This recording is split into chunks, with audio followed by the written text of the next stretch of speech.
chacun de présenter un tout petit peu ses opportunités pour les États africains. Cheikh Diarra, si vous voulez nous dire un peu comment l'Afrique peut innover dans le spatial pour adresser des challenges spécifiques. D'abord, merci beaucoup, monsieur le modérateur. Bonjour tout le monde. Les gens du panel, je vous salue tous. Donc, il y a beaucoup d'enthousiasme en Afrique en ce qui concerne le spatial. Et je suis sûr que nos discussions ici et nos échanges vont vous montrer aussi que les opportunités sont immenses là-bas. Alors, je vais commencer par vous dire déjà, quand je dis qu'il y a beaucoup d'enthousiasme, qu'au jour d'aujourd'hui, nous avons au moins 8 États africains qui ont leur propre agence spatiale. Et au-delà de ces 8, nous avons 8 autres qui ont des programmes spatiaux. C'est-à-dire, ce sont des séries de satellites qui sont lancés, qui sont achetés ou fabriqués et lancés. Et au-delà de cela, nous avons 14 autres, n'est-ce pas, qui ont leurs satellites, qui n'ont pas de programme, mais qui ont des projets où ils ont un satellite qu'ils ont acheté par-ci, par-là, pour faire les travaux qui les intéressent.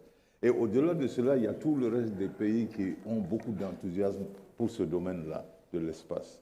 Dans la mesure où, aujourd'hui, que ce soit à travers les données qui viennent de la télédétection, que ce soit l'agriculture, que ce soit la gestion des ressources naturelles, la gestion des catastrophes naturelles qui arrivent, l'agriculture, l'éducation, la communication, le positionnement par satellite, toutes ces choses-là présentent des domaines dans lesquels les Africains peuvent de plus en plus, n'est-ce pas, trouver leur chemin et utiliser ça pour essayer d'atteindre les objectifs de développement qui se sont fixés. Donc, ce qu'il y a, c'est que tous les pays que je viens de citer, qui ont eu un programme, qui ont une agence et tout ça, parmi eux, il y a 8 autres qui se sont réunis autour, il y a 7 qui se sont réunis autour de l'Égypte pour créer en 2019 l'Agence spatiale africaine, dont le siège est en Égypte.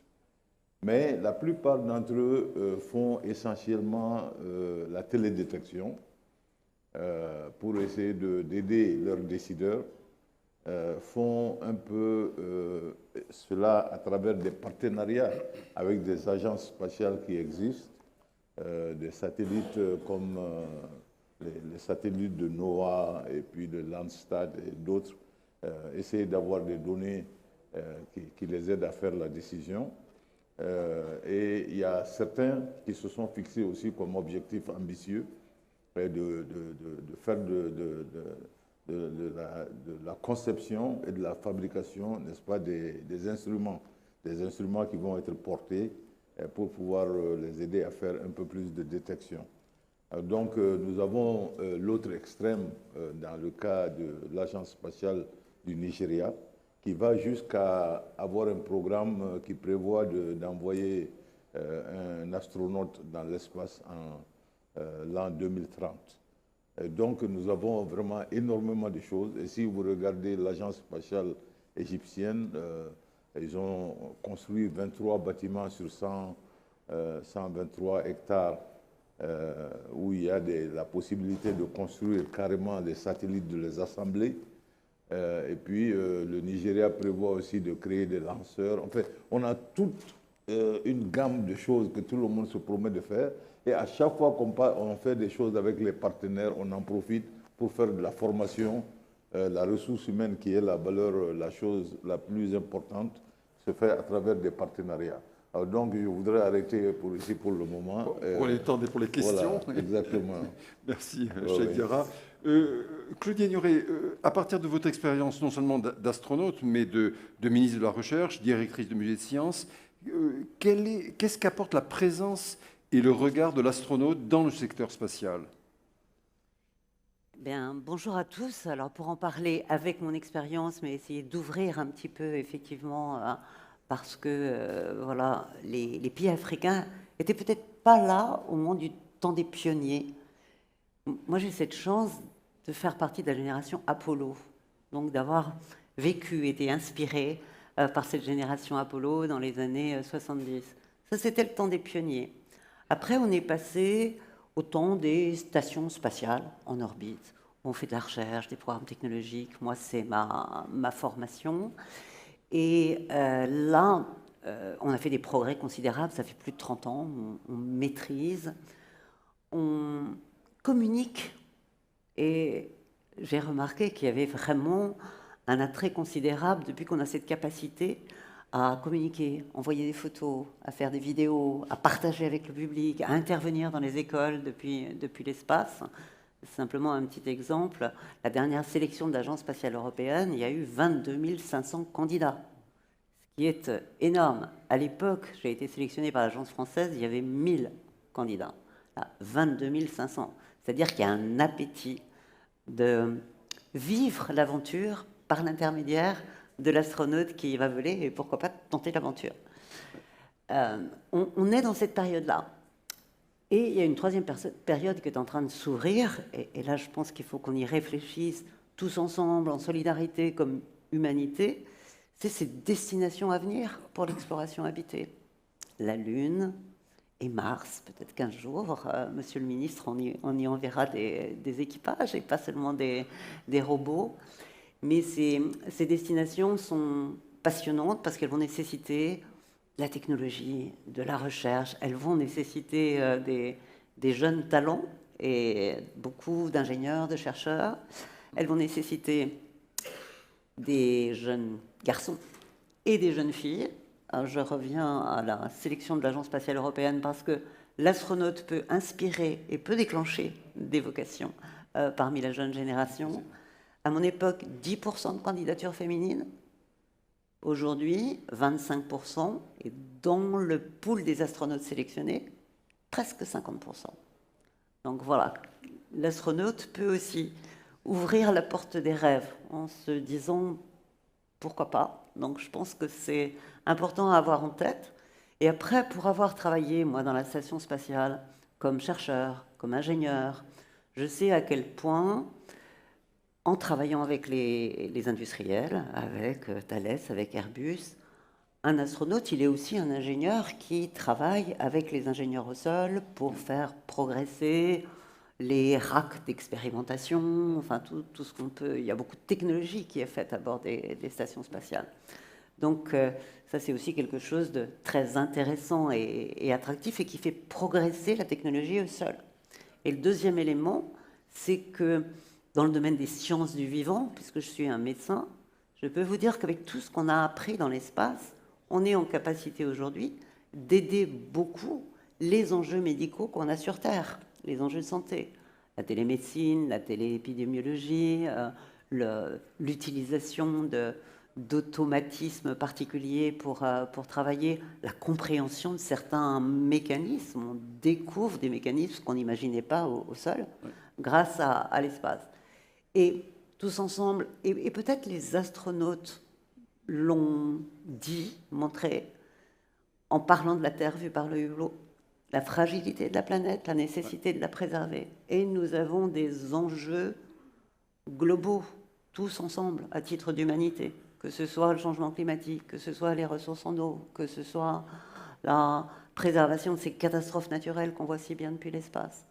Donc tout ça, la présence humaine, l'incarnation, c'est de l'inspiration, c'est de la sensibilisation, et pas seulement le grand public, aussi le politique. Il y a une sensibilisation qui permet d'avoir aussi cette adhésion politique.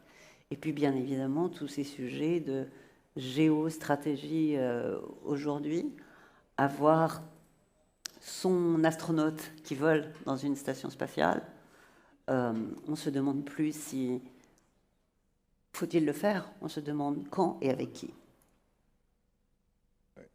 Merci beaucoup, Claudie. Monsieur Driss El Adani, comment voyez-vous, avec l'expérience qu'a le Maroc, qui est un des pays pionniers en Afrique sur les activités spatiales, comment voyez effectivement ces opportunités, la continuité de ces opportunités, la variété, et pourquoi est-ce stratégique, non seulement pour le Maroc, mais pour les pays africains, de développer de telles activités spatiales? Merci, M. Castel, pour ça. Je tiens quand même féliciter les organisateurs pour cette première édition qui est déjà une réussite, avec des thématiques très importantes et qui confirme encore une fois que le spatial, ce n'est pas une option, c'est une nécessité pour les pays africains. C'est une nécessité parce que c'est déjà un outil d'aide à la décision, c'est un outil indispensable pour la gestion des ressources. Pour donner des exemples en matière de la gestion des ressources agricoles, aujourd'hui, il est inimaginable de faire de l'agriculture de précision avec une amélioration considérable de la productivité si on ne fait pas appel à des technologies spatiales, que ce soit pour le positionnement, que ce soit par la télédétection pour la cartographie des ressources, etc. Aujourd'hui, on ne peut pas se passer de l'observation de la Terre, par exemple, pour tout ce qui est aménagement de territoire. Et donc, rien que sur cet aspect-là, la technologie spatiale est aujourd'hui quelque chose de fondamental pour les pays africains. Par rapport à ça, il y a quand même un contexte aujourd'hui de globalisation qui fait que l'accès à l'espace devient de plus en plus facile relativement pour les pays africains. Et donc, c'est tout à fait indispensable pour que ces pays puissent également occuper donc, cet espace et jouer leur rôle dans ce domaine. On peut également citer un autre élément et un autre facteur qui est très important pour justifier l'opportunité pour les pays africains d'investir et de s'investir dans le domaine spatial, c'est l'importance croissante de l'économie spatiale. Aujourd'hui, Space Economy, c'est plus de 500 milliards de dollars par an et c'est une croissance à 2 chiffres.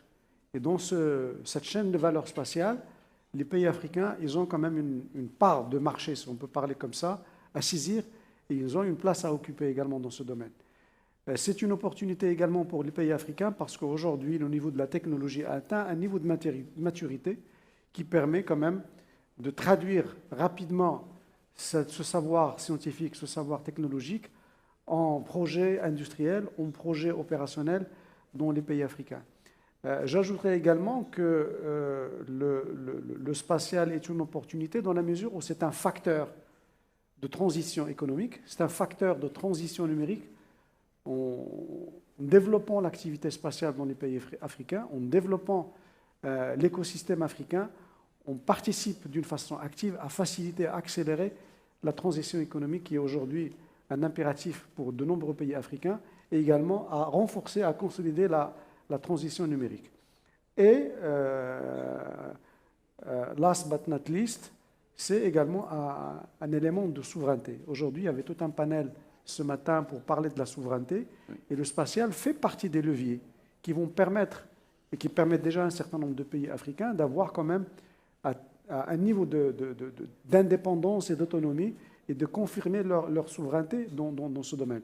Donc l'opportunité aujourd'hui se présente par rapport à ces axes que je viens de citer pour pouvoir permettre aux acteurs au niveau du continent de pouvoir réaliser un peu tous les projets de développement qui sont inscrits à leur agenda grâce à ce genre de technologie et à l'investissement dans ce domaine.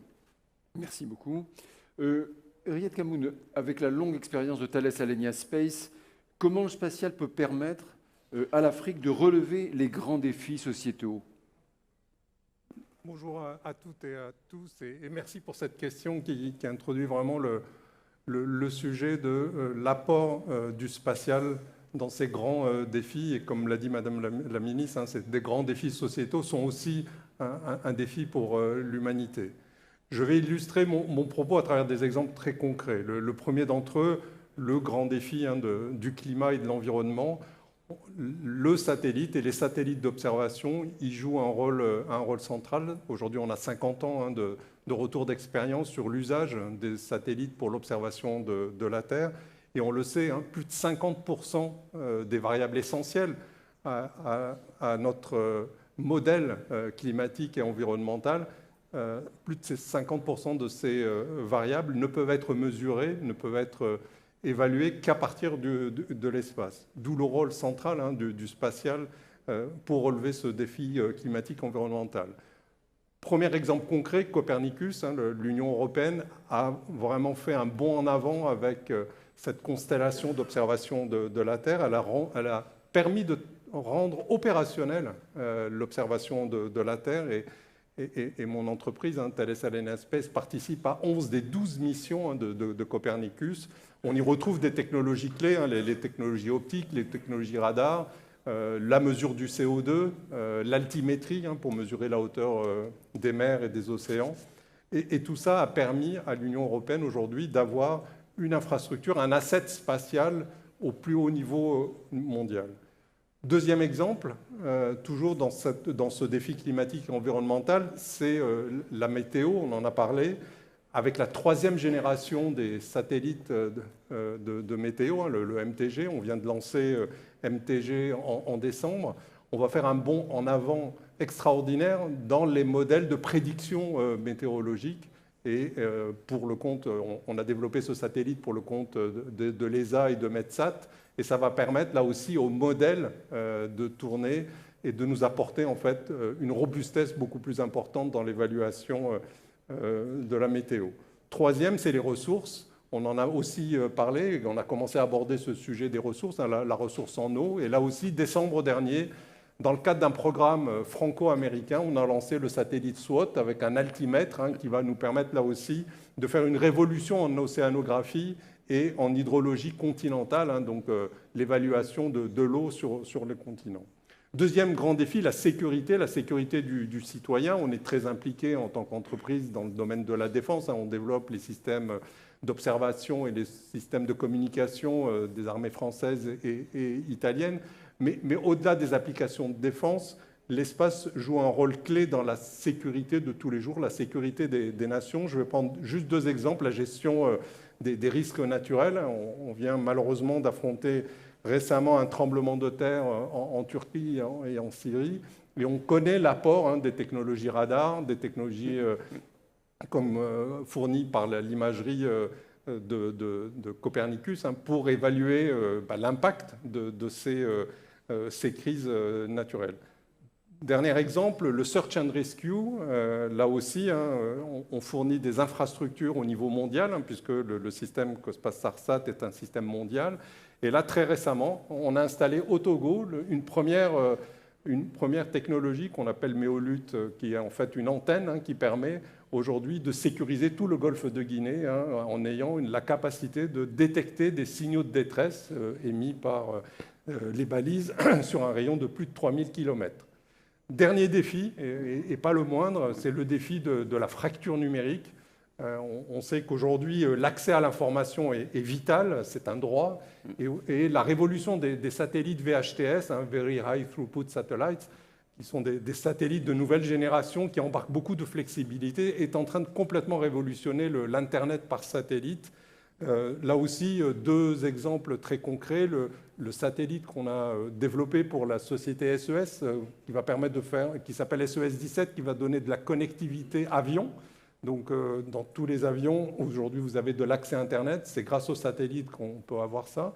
Et très récemment, là aussi, en 2022, on a lancé le plus gros satellite jamais construit dans le monde, qui s'appelle Connect VHTS, 500 gigabits sur l'Europe, l'Afrique du Nord et le Moyen-Orient, et qui va permettre d'accélérer l'accès à Internet dans toutes les zones difficiles d'accès ou les zones très peu denses. Et c'est très complémentaire au réseau terrestre. On a une complémentarité totale entre le satellite qui est global, continental, et le déploiement des réseaux terrestres. Et on peut même voir le satellite permettre l'accélération des réseaux terrestres, 5G et demain 6G, en faisant du backhauling au niveau des antennes pour permettre d'accélérer la digitalisation des États. Donc voilà.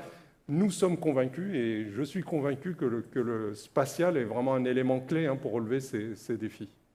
Mais alors, tout de suite, entrons dans le vif du sujet. Quand effectivement vous parlez de ces énormes projets, Telsat, Copernicus, Starlink des Américains, pour l'observation de la Terre, bien sûr Copernicus, quelle marge de manœuvre y a-t-il pour les utilisateurs africains et pour, effectivement, quelle valeur ajoutée peuvent apporter les États africains, les concepteurs, les ingénieurs qui commencent leur carrière en Afrique et qui peuvent utiliser. Quelle valeur ajoutée peuvent-ils apporter? En tout cas, sur la chaîne de valeur du spatial, donc les ingénieurs africains apportent déjà une valeur ajoutée dans la partie downstream, Oui. sur toute la partie exploitation des données satellites, qu'elles soient des images, qu'elles soient d'autres informations collectées à partir des données spatiales, pour pouvoir en extraire des informations d'aide à la décision, pour en faire également des sources d'informations stratégiques. Et donc, sur ce segment-là, je pense que l'apport des ressources africaines, c'est une réalité aujourd'hui. Donc, pratiquement dans plusieurs pays africains, nous avons des compétences qui sont déjà opérationnelles. Aujourd'hui, par exemple, pour parler du cas du Maroc, nous avons lancé il y a quelques années, en 2017 et en 2018, 2 satellites d'observation de la Terre à très haute résolution. Et donc, ces satellites sont gérés et exploités par des équipes marocaines. Et toute la valeur ajoutée donc, qui est générée à partir de l'exploitation des images satellites se fait également par des équipes marocaines. Et donc, et ça permet de rendre des services et de pouvoir fournir également des informations à valeur ajoutée à un très grand nombre de secteurs stratégiques qui contribuent également à soutenir et à aider la mise en œuvre d'un certain nombre de programmes nationaux. On peut parler également, par exemple, du programme Maroc Vert et sa deuxième version, Green Generation. On peut parler également du programme solaire donc, pour le développement des énergies propres. On peut parler également de tout programme infrastructure nationale, que ce soit le TGV, que ce soit les autoroutes du Maroc, que ce soit tout ce qui est construction de barrages. Tous ces aspects-là reposent sur des données spatiales avec une valeur ajoutée qui est produite, réalisée par des compétences africaines. Donc ça, sur la partie... Également sur l'aspect... Il peut avoir un effet régional, je vous interromps sur ça, un effet régional, effectivement. Bien sûr, bien sûr. Donc je pense que, comme on le dit souvent, et moi je suis convaincu, que le spatial est par définition un domaine de coopération internationale. Donc depuis la genèse de l'activité spatiale à l'international, la coopération a constitué un des piliers fondamentaux de développement du spatial. Encore plus au niveau de la région Afrique, la coopération régionale, c'est un élément très important. Satellites, par définition, c'est des satellites qui ont une couverture globale, notamment ceux de l'observation de la Terre. Et donc, la coopération régionale, c'est un élément tout à fait réel. Aujourd'hui, en Afrique, nous avons déjà donc, des programmes, peut-être qu'on va revenir à ça plus tard, mais juste pour le mentionner, qu'il y a le programme GMES, par exemple, qui est aujourd'hui un programme africain avec le support de l'Union européenne pour pouvoir mettre en place... Voilà. Oui. Donc c'est un programme qui a une vocation régionale qui permet à des consortiums régionaux de mettre en place des projets de développement des utilisations dans des domaines tels que la gestion des ressources en eau, la dégradation de terre, etc. Si on prend un autre angle, parce qu'il ne nous reste que 17 minutes, là on a consommé pas mal de temps, est-ce que quand on regardait effectivement les décennies et l'histoire du spatial, 50 ans, 60 ans d'expérience, est-ce que le New Space est une opportunité pour les États africains, une facilité, si on peut, de mettre le pied à l'étrier? On parle des pays, bien sûr, qui n'ont pas déjà un programme avancé comme le Maroc. Voilà. Est-ce que c'est une opportunité dans l'histoire du spatial? Moi, je voudrais, avec votre permission, faire un point. On vient de parler de l'importance de la formation et de l'éducation.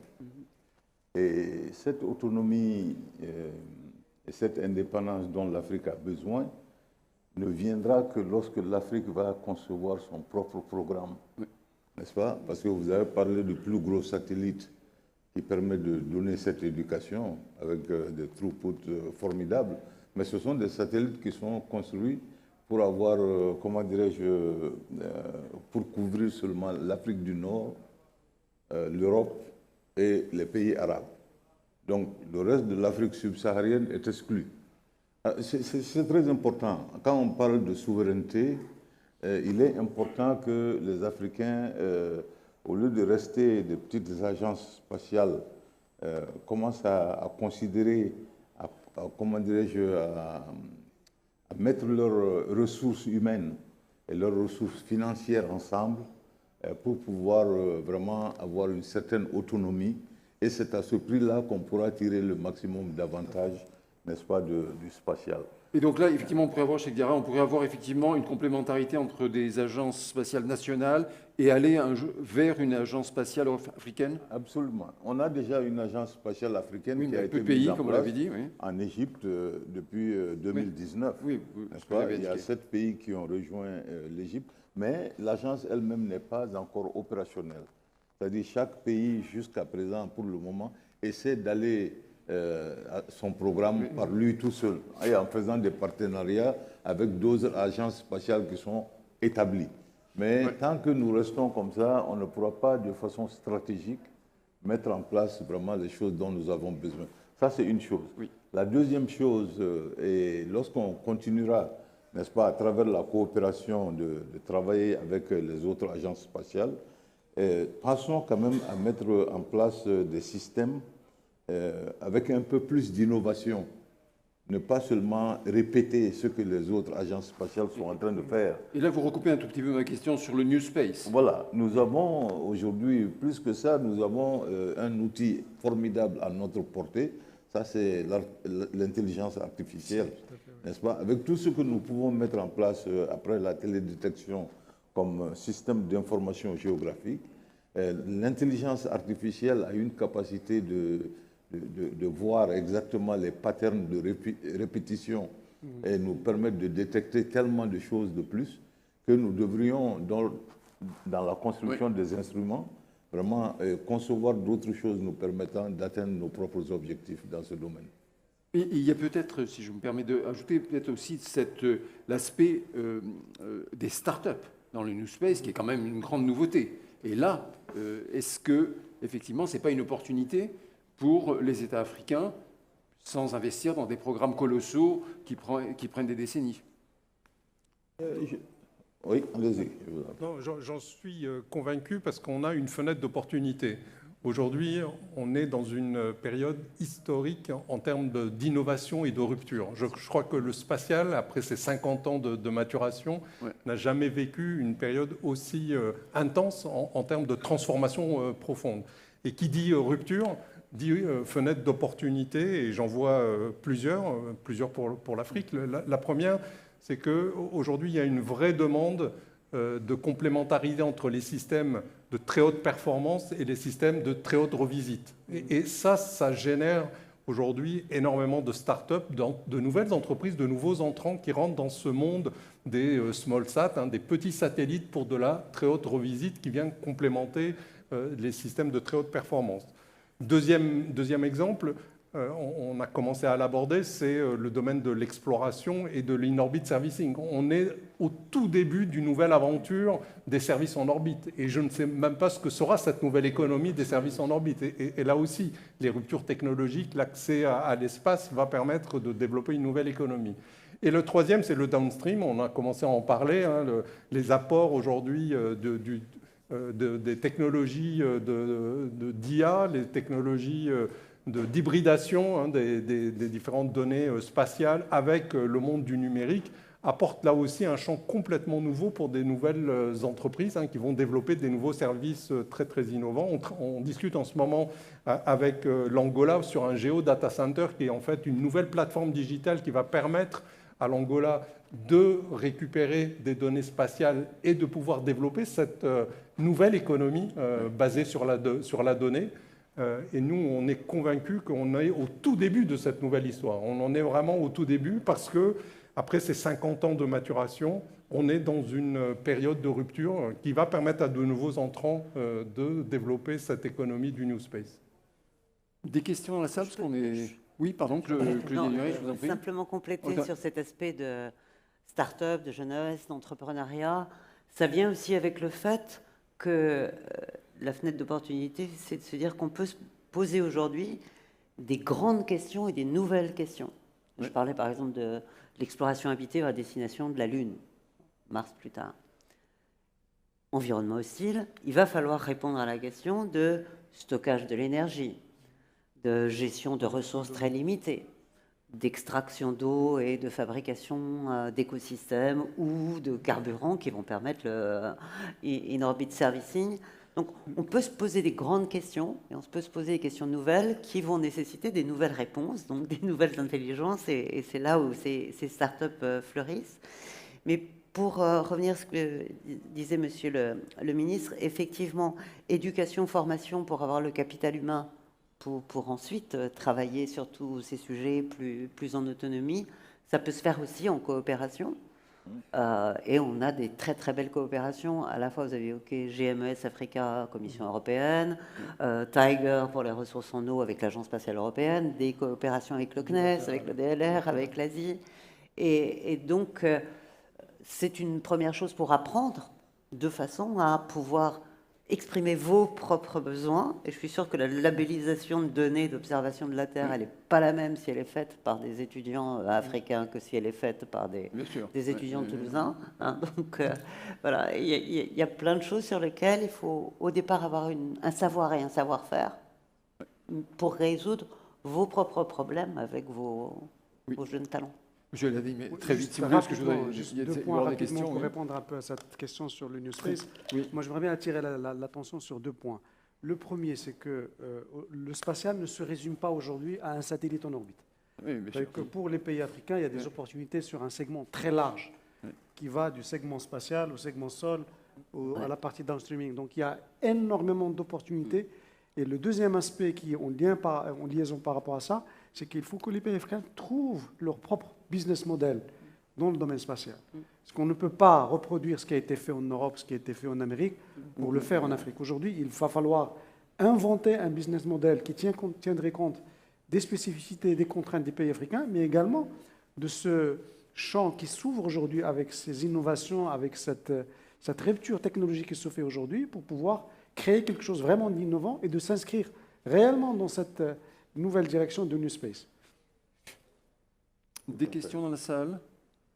Non, je vois que c'est calme. Il y a une question là. Ah là, je vois, oui. Au fond, Un là. micro au fond, s'il vous plaît.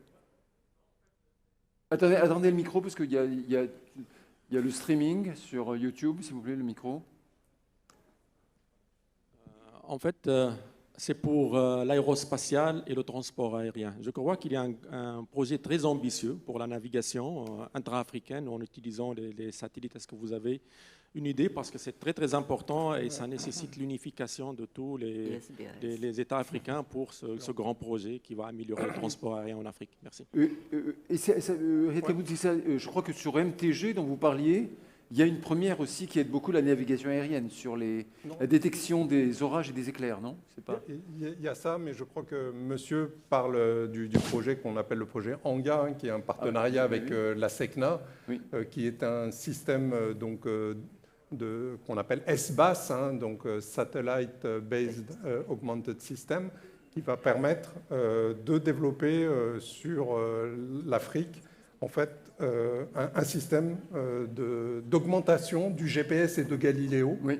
Et ça va permettre, bien entendu, pour les applications de navigation, d'avoir une navigation aérienne beaucoup plus sûre, beaucoup plus optimisée, mais ça va aussi ouvrir tout un champ nouveau d'applications. Tout à l'heure, on parlait de l'agriculture. L'agriculture de demain, ça va être une agriculture de précision qui va nécessiter ce type de système augmenté. On parle d'une augmentation qui va permettre d'être submétrique, hein, donc on est à l'échelle de quelques centimètres grâce à l'augmentation du système Galiléo et GPS. Donc pour revenir à votre question, oui, ce projet est en cours. On a fait un premier signal in space il y a quelques semaines à partir du Nigeria, en utilisant d'ailleurs un satellite nigérian qui s'appelle Nitcomsat. On a fait une première démonstration et le système est en développement aujourd'hui avec le soutien de la SECNA. D'autres questions? Non, d'accord, on a encore 5 minutes. Oui, monsieur. Oui, c'est simplement pour dire aussi que pour les agences spatiales africaines qui existent, de ne pas surtout avoir peur d'aller jusqu'au tout début et d'innover d'une façon différente. Parce que mon expérience à moi avec l'agence spatiale américaine est que c'est en ces moments de pionniers, là, des débuts, que pour chaque dollar qui a été investi par les contribuables, la NASA a pu retourner aux contribuables 27 $. C'est un bras de levier extrêmement fort lorsqu'on commence à innover et à créer des choses à sa propre pointure, au lieu de continuer à devenir des clients. Donc, Pour cela, il serait bon que les gens se mettent ensemble et tentent un peu l'aventure, si vous voulez. Oui, Simplement rajouter que le monde entier et l'humanité a besoin aussi des États africains. Oui. Quand on évoquait les enjeux, changement climatique, bon, il y a le Science Climate Observatory qui a été signé par plusieurs pays africains, il y a d'autres initiatives sur le changement climatique. On a besoin des données de partout et de la façon de les traiter, de les collecter particulièrement. Donc on a besoin des États africains, l'humanité en a besoin. Oui, c'est ça, a fortiori, le continent le plus touché par le changement climatique. Mais Cheikh Diarra, vous qui avez une expérience sur au moins 3 continents, européen, américain et africain, l'espace c'est aussi un terrain de suprématie technologique, de concurrence avec des puissances. Qu'est-ce que peut apporter effectivement ces enjeux quand on voit effectivement il y a la puissance américaine, européenne, mais aussi chinoise, russe. Comment les États africains peuvent profiter, bénéficier de cette situation et de travailler en bilatéral ou pas avec certaines puissances? Oui, c'est-à-dire que la coopération, elle est formidable. C'est-à-dire sans ça, on n'a aucune chance, n'est-ce pas, de mettre le pied un peu à l'étrier. Mais il ne faut surtout pas se contenter de toujours cette coopération. Il faut à un moment donné brancher un peu à côté et vraiment commencer à innover, à gratter de nouvelles frontières. Sinon, si on reste dans le domaine de la coopération, cette partie-là va finir par être inhibée. C'est ça que je veux dire. Alors nous avons une situation, si vous regardez la moyenne d'âge dans le domaine du spatial, oui. C'est peut-être, la moyenne c'est dans les 55 ans, 60 ans, un peu partout. En Afrique, la moyenne d'âge de la population est dans la vingtaine. Oui. Alors donc, il y a ce gap-là qui est là, que nous avons. Si nous pouvons vraiment former cette ressource humaine,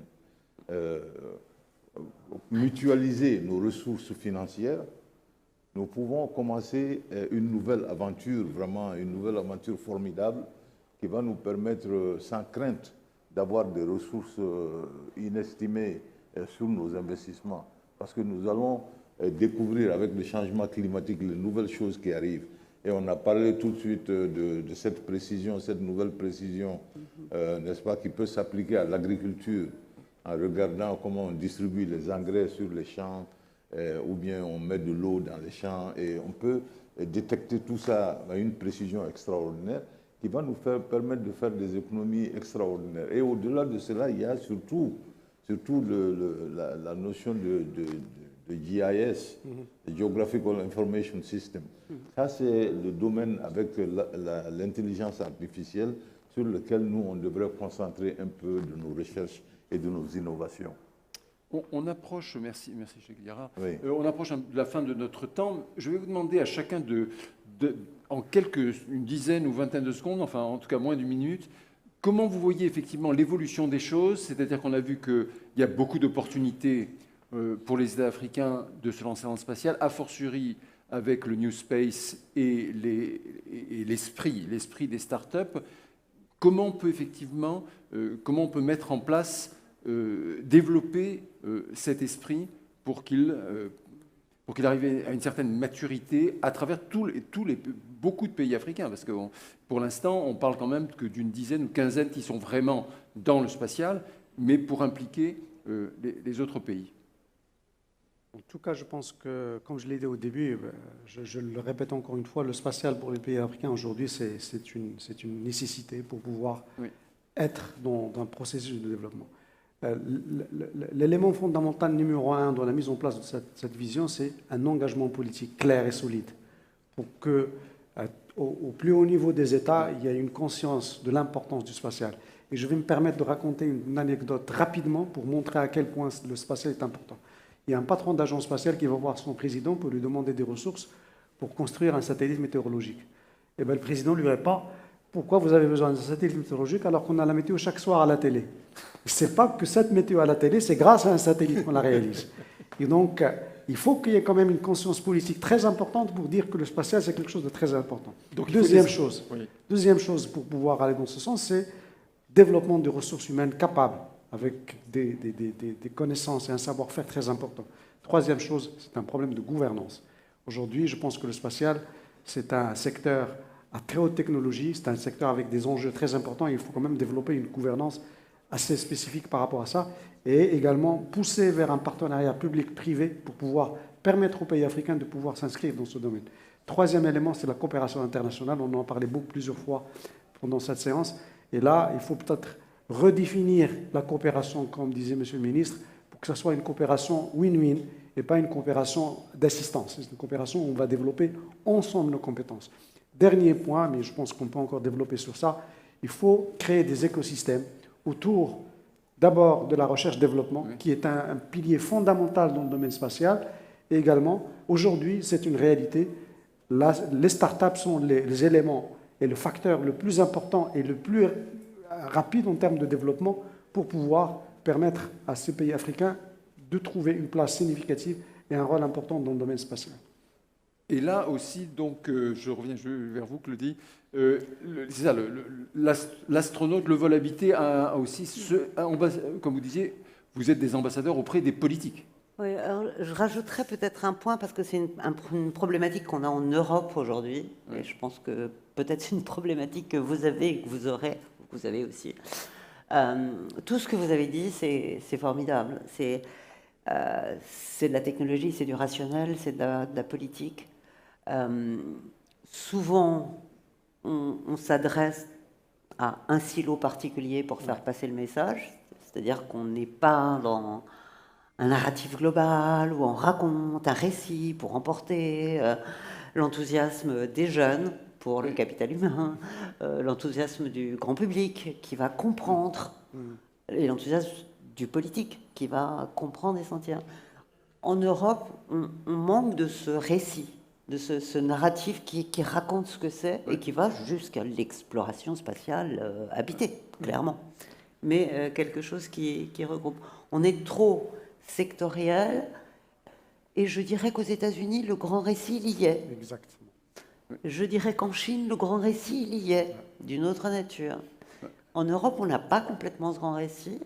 Et moi, je trouve que c'est un récit qui serait fédérateur pour une identité européenne. Alors, je ne sais pas si vous cherchez une identité africaine, mais si quelque part une identité africaine fait partie de ce qui est important, le spatial, par un récit, peut l'apporter. Et puis arrêter la fuite des cerveaux, parce qu'effectivement, oui, on en trouve ça. aux États-Unis. Le récit, c'est inspirant. Oui, voilà, inspirant, mais si vous voulez conclure sur cet aspect, effectivement, arrêter cette fuite des cerveaux, car on trouve effectivement des gens des États africains, le meilleur exemple étant devant nous avec le docteur Diarra depuis des années, mais des milliers d'autres, on trouve partout, et des Marocains, des Tanzaniens, dans le monde entier, dans les programmes les plus avancés, européens, américains et autres. C'est pour ça que je pense qu'on a vraiment en face de nous une opportunité où l'entrepreneuriat, la jeunesse, peuvent complètement changer aussi la manière dont on fait du spatial. Et on n'est pas dans un modèle juste de copie ou de copy-paste, on est plutôt dans retrouver un nouveau modèle. Et ce nouveau modèle, il est basé aussi sur des nouveaux business models, le PPP, le partenariat public-privé, les investissements privés. Aujourd'hui, on le voit aux États-Unis, comment ça a complètement transformé le spatial. Donc on doit être aussi inventif, on doit aussi proposer des nouveaux systèmes qui permettent à la jeunesse africaine et à toutes les jeunesses dans le monde de pouvoir s'accomplir. Je pense qu'on a cette fenêtre d'opportunité, c'est à nous de la transformer. Nous, on a une certaine expérience, tous les pays ont des expériences, on peut le faire ensemble.